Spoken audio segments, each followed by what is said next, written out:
I love this country, man. I love this country. It's so cool and not at all humiliating to like go on a Euro tour where you travel through 8 countries where every single one of them has a substantially lower both GDP and GDP per capita and every single than America, and every single one of them is beautiful with much better public amenities and better social services and better welfare, and everything in the public space is better in every way, but like people own fewer cars and the houses are a bit smaller, I guess.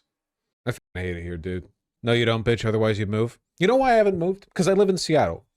One of the few nice cities. There are some. Seattle, Chicago, New York. The thing that fucks me up, you know what the number one reason is, by the way? The number one reason why we don't build anything anymore? It's contracting. It used to be cities had their own teams of workers who would do work. Basic construction, road maintenance, flourishes, stonework, bricklaying, whatever. They had a team of guys. Sometimes they were part-timers. Often they weren't. They worked full-time, but they were on call, always ready to work. I want you to think for a second, and I'm being serious here, okay? Imagine how... Okay, take a little dinky concrete sidewalk extension in your town. A nondescript one, not interesting. And imagine instead a little brick town square there with a nice stone fountain in the center. Okay? Imagine what you'd have to do to build that. Let's say you don't have to reroute traffic. We're only tapping into sidewalk here, okay? You'd have to upend the ground. You'd have to lay the bricks, the mortar. If you want a fountain to work, you need to tap into the water lines, which isn't too hard, right? They run through everywhere. You know, you could get that pretty easily. Get a map of the water lines from the, from the city, so on and so on. However much time you think it would take to build that, however much money you think it would take to build that, multiply that by 50 to 100, that's what it would take. It's like that all across the country because of contracting and overregulation. All over the country. It's like that. There is no goddamn reason why a city shouldn't just pay a team of a few dozen people to work on like public works and public beautification. It costs like nothing compared to what we spend on contractors. Did you see, what city is it that's doing that bridge renovation right now with like the glass arches? What was the price tag on that? 400 million? What am I thinking of here? What am I thinking of here? Colorado? Yeah, where's the tweet? Trying to find it. I can't find it. I'm not finding it. Mayor's boys need their kickbacks. Darn tootin'. Trying to find. I can't find it. God damn it. Whatever. Piece of shit. Don't forget the bathroom in San Francisco that was like $2 million. I don't even know what the fuck you're talking about. San Francisco bathroom, 2 million. Will that give me something? $1.7 million public toilet officially opens in San Francisco's Noe Valley. That's great. That's great. That's real good. It actually only cost the city around $300,000 after 2 companies donated materials and installation. So it would have cost $1.7 million if it wasn't for the fact that these generous contractors ponied up $1.4 million worth of, materials and installation. Can you show me where that $1.4 million would have gone? $1 million toilet in San Francisco's Noe Valley neighborhood is now officially open. It actually cost about the city some $300,000 after 2 companies donated the materials and the installation. However, the original $1.7 million price tag sparked a lot of backlash and prompted the governor to pause the state funding for it. He later released the money back to the city after... It's not all corruption, by the way. A lot of it is just genuinely overregulation, right? The desire, which appears democratic at its face, to give local communities control over how their environment is constructed means everything takes forever and costs way the fuck too much. You have to keep people on call the entire time.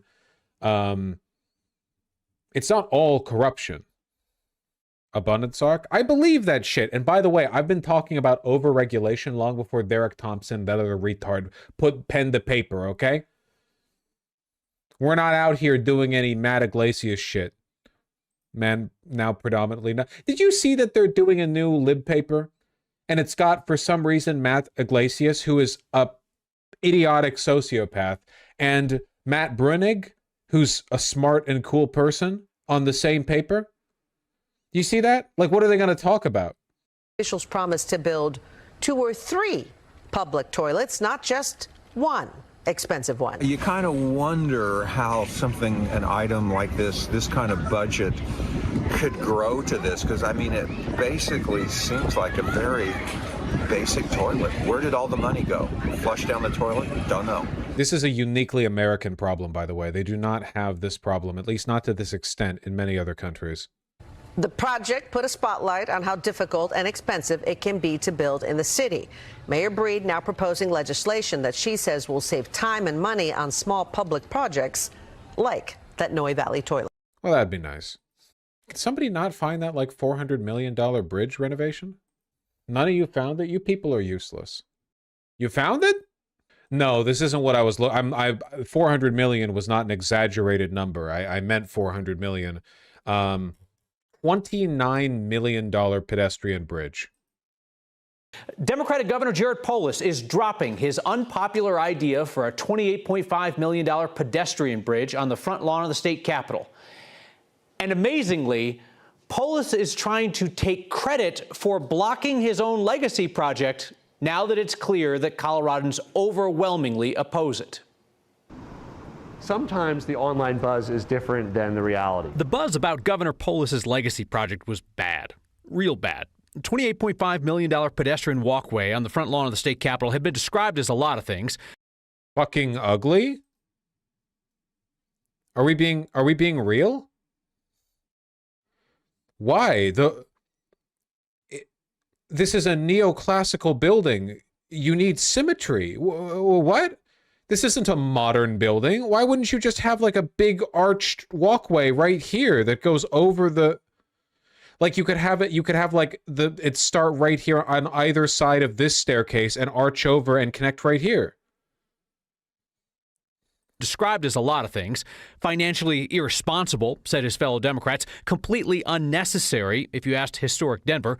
Ugly, said a neighborhood group. An insult, according to the Colorado VFW. Yet the project was on the fast track to be built by next summer for Colorado's 150th birthday, until the public found out. The opposition was deafening. So Polis put his project up for an online survey. You never know till people actually survey and do it. He now acknowledges that 94% of those surveyed opposed his bridge project. The fact that it was so overwhelming makes it very clear to me that I should do everything I can to make sure this doesn't move forward, and it won't move forward. Your office is the driver of the project, so if you guys say, let's not do this, there's no way that this happens. I think so. Get along the line that Polis is using to now position himself as an opponent of his own pet project, now that he knows Coloradans overwhelmingly reject it. Genuinely, if I was a mayor, one of the main things that I would do, I would try to get a slush fund to get like a core of construction workers and detailers, and I would just have them nonstop do improvements around the city, and I would have all of them put a little sign up saying like courtesy of the, you know, the Ian Kuczynski City Refurbishment Foundation or whatever, you know what I mean? Like if you could win so much public favor with that shit. It would not cost that much. If you got the permitting and made sure you had a crack team. Mayors used to do that though. Yes, that did used to happen. I'm saying, well, sort of, you know, stuff in that ballpark, we'll say. Publicly is I'm going to chain myself to the Capitol Plaza if needed to prevent the bulldozers from building. Sir, were you carrying these handcuffs to... Okay, buddy. All right. Okay. All right. Okay. All right, jokester.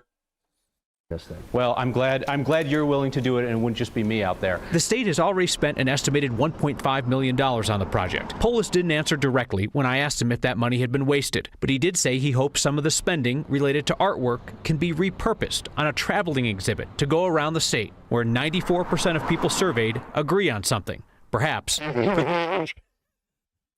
You want to turn it into a fucking...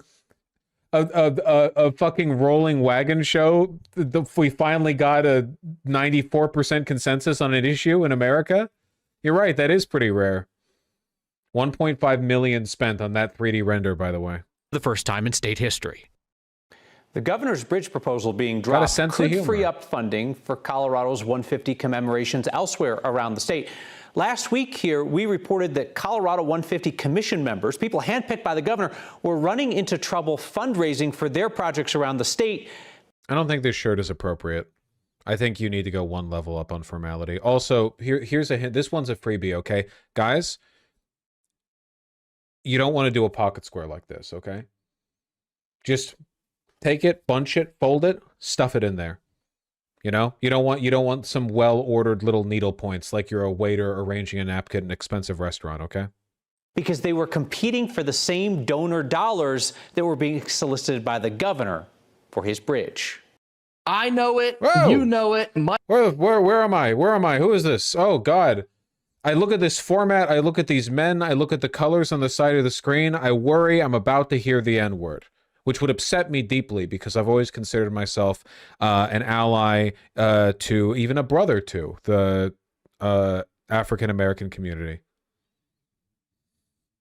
I don't know what this is about.